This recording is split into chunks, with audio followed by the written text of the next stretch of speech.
We are talking Werewolves Within. This one is directed by Josh Rubin and stars Sam Richardson as Finn, who is our main character.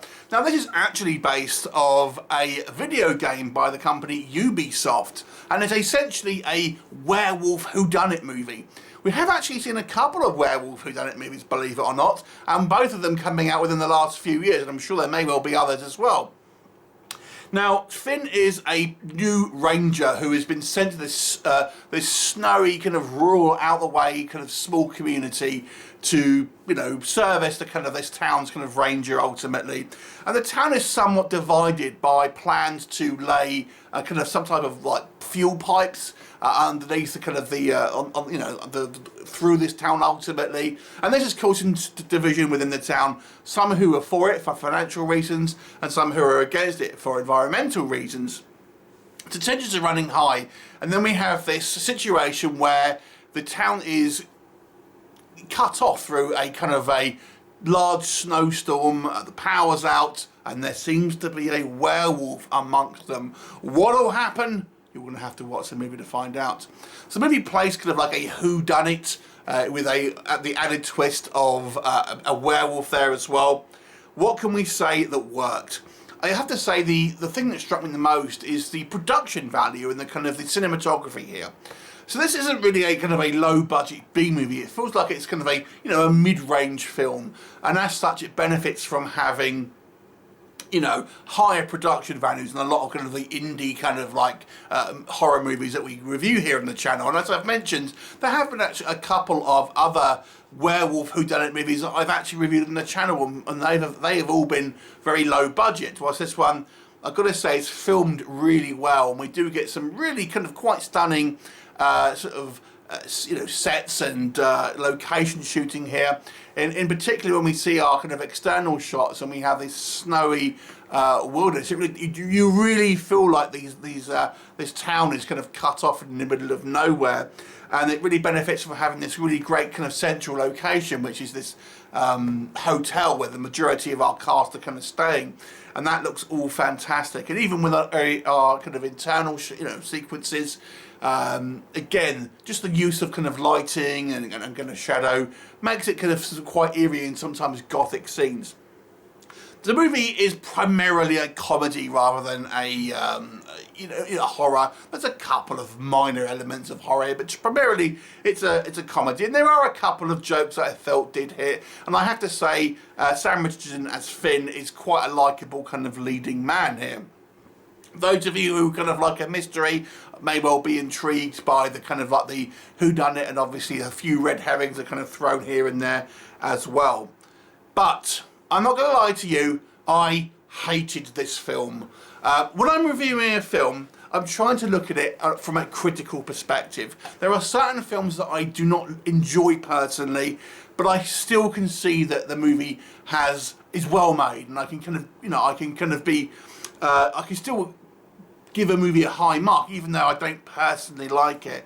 But I have to be honest with you, this one, I hated this movie, and I was surprised, as I was expecting to enjoy this one.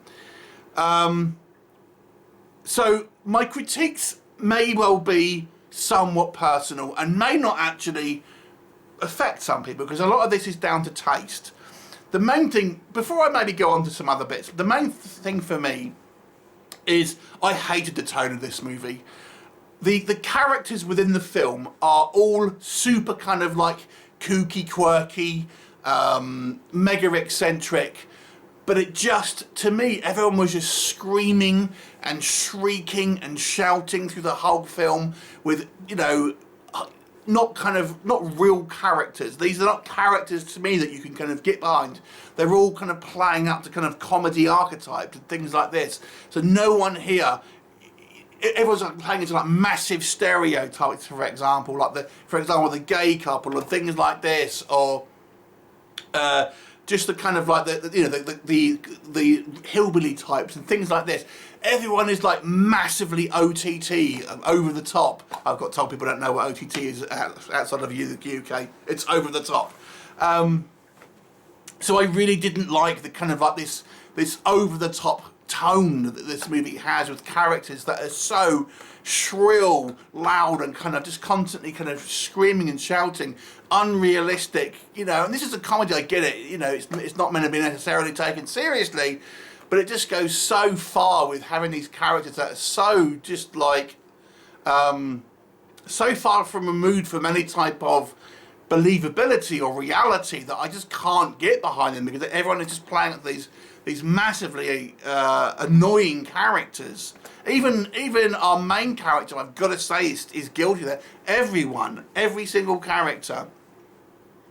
And then as the film goes on, and I have to be honest with you, it gives some red herrings, but I knew exactly who the werewolf was going to be, purely because, okay, who's the more main member of the cast? You know, what? It's not going to be some of the kind of the lesser members. It's going to be one of our more main members of the cast, and it's so obvious, like, because you can see the movie trying to misdirect you. So to me, it wasn't a kind of a mystery at all. It was just annoying. This movie is just annoying. Now let's talk about the werewolf itself. You won't see the werewolf until 5 minutes to the end of the film. And when you do see it, it looks like Teen Wolf. And I'm talking about the Michael J. Fox movie, not the TV series. The werewolf effects here are very, very disappointing. And I'm thinking, oh, is that midway transformation? No, that's the full thing. And I was like, oh, damn. It looks like Teen Wolf. So anyone expecting a good werewolf, I mean, maybe some people will like it, but to me, it was just like, it was lame. And I have to be honest with you, even in the context of the film, I can't see how the werewolf, as displayed in this movie, could do the damage that it did. To be brutally honest, it just seems silly. I really didn't like this movie. I can give it props for some of its technical achievements, and like I've said, there may be people who like this style of humour. The humour for me was, with a couple of exceptions where I kind of chuckled, it was so broad and just so like, oh god, it's just like, you know, so lowest common denominator, but not going like toilet humour, so you can't even say it's like gross gritty humour. It's just kind of like really broad, boring humour with characters that are just get under your skin. I hated it. But I will give it props for some technical achievements. But and like I've said, maybe you like this type of humour. It is not for me. I'm going to give it a 4 out of 10, but I will prefix that by saying this may be down to me, a matter of taste, to be honest. So I can give that little kind of asterisk there, because I feel some people may like this style and may rate it higher. But for the technical achievements, I'll rate this a 4 out of 10, because I do think it has some technical elements. But the story was kind of like pretty predictable, even though it thinks it's a mystery. And horrible characters, disappointing werewolf, very little horror in this movie. The comedy didn't work for me. I hated it. I absolutely hated it. There you go, 4 out of 10. Have you seen it? What did you think of it? Leave me a comment, and I'll look forward to seeing you next time. Bye for now.